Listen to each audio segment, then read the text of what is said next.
Blames me in large measure for her present circumstances, and not totally without reason.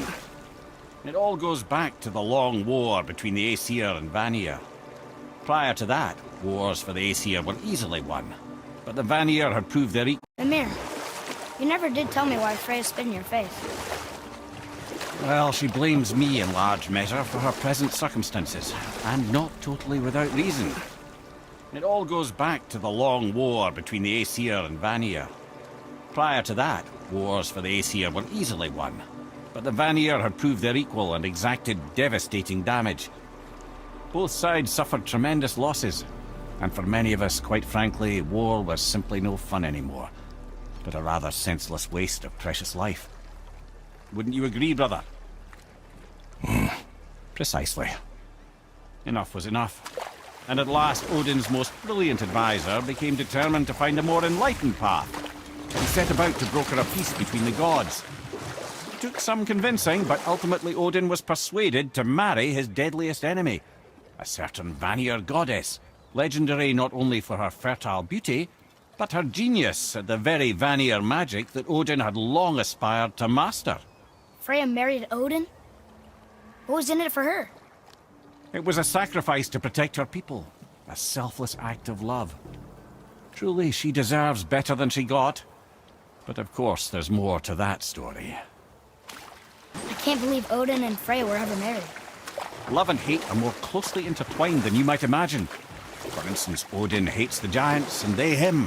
But Thor's own mother was the giantess Fjorgun, one of Odin's great loves. So Thor's half god and half giant? Weird. Once Fjorgun was gone, lonely ages passed for Odin. And as war with the Vanir raged, I could see what he really wanted beneath his bluster. And after no small amount of convincing, Freya agreed. For a while there, he really turned on the charm. He seemed happy. He seemed interested in making her happy. He granted her so many wishes I can scarcely recall them all. The peace held, and I truly believed all had worked out better than I could have planned. But Odin's true face showed itself again in the end. Oh, he won Freya's trust, and she taught him some of her Vanir magic, another choice she would live to bitterly regret. Sadly, despite his wise counsellors' best efforts to persuade him that peace was the only true path to stave off Ragnarok, Odin never let go of his obsession with Jotunheim. The taste of Vanir magic led him to new forms of experimentation and new levels of depravity. Okay, obviously the marriage to Odin didn't last. But how did Freya end up a hermit in the woods? Oh, that was a singular piece of cruelty, even for Odin. As if the marriage wasn't punishment enough. Freya was better to him than he deserved. She stuck it out through all manner of indignity, all in the name of maintaining peace and safety for her people. But Odin's madness, his tyranny, his corruption of her magics, it became more than she could stomach, and at long last she broke it off. Odin's wrath was fierce, and his curses upon her were more than she dared to fear. But her magic was so much stronger than his. After so much time together, he knew her vulnerabilities, and exploited them to craft curses she could never break. Oh, like not being able to leave Midgard. Worse still, he robbed her of her warrior spirit. Freya cannot fight, even to defend herself. No living thing may she harm by blade nor spell. In a world this belligerent, what choice does she have but isolation? Poor Freya. I guess if I was her, I'd spit in your face too. Aye, lad. So would I. The fever burns hotter. He is shaking. It's serious. We must hurry.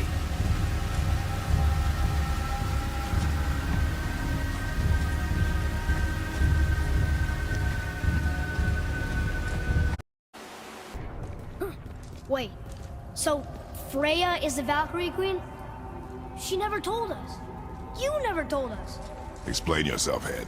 Or are you bewitched again? Not at all. Freya was Queen of the Valkyries at one point. Part of her marriage dowry included overseeing the Valkyries themselves.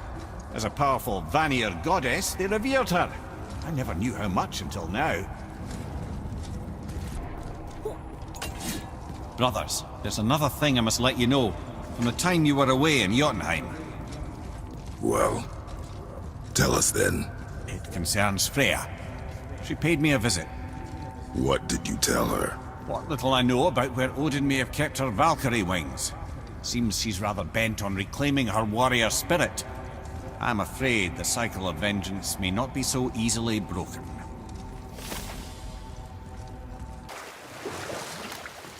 Mimir, you never told me what happened with the stonemason's son. Hrimthur, son of Thamur. After completing his father's masterwork, the Great Wall of Jotunheim, he thought of nothing but making the Aesir pay for their crimes against the giants. Once he longed to fight Thor, but tragedy had brought wisdom to Hrimthur, and cunning. He observed that Asgard's walls were half-built and shoddy, for no Aesir god could be bothered with such tiresome labour.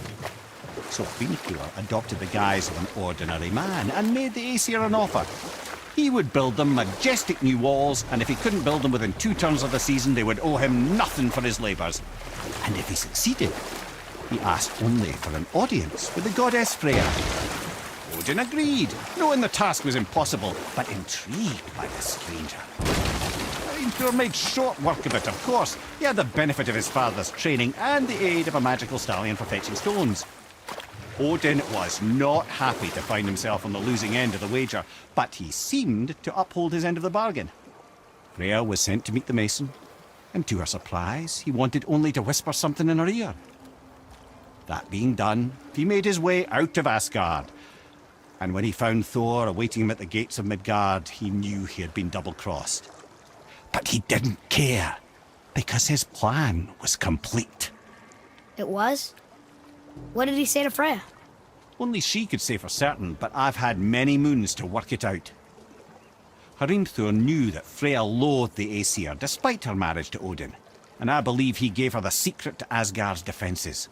Some weakness he may have built in, structural or magical. As things turned sour, it became a way to manipulate the truth. How so?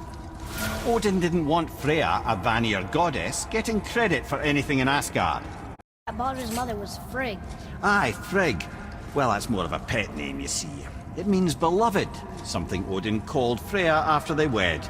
Out of affection at first, or so I like to believe. As things turned sour, it became a way to manipulate the truth. How so? Odin didn't want Freya, a Vanir goddess, getting credit for anything in Asgard. I'm confused. I always heard that Baldur's mother was Frigg. Aye, Frigg. Well, that's more of a pet name, you see.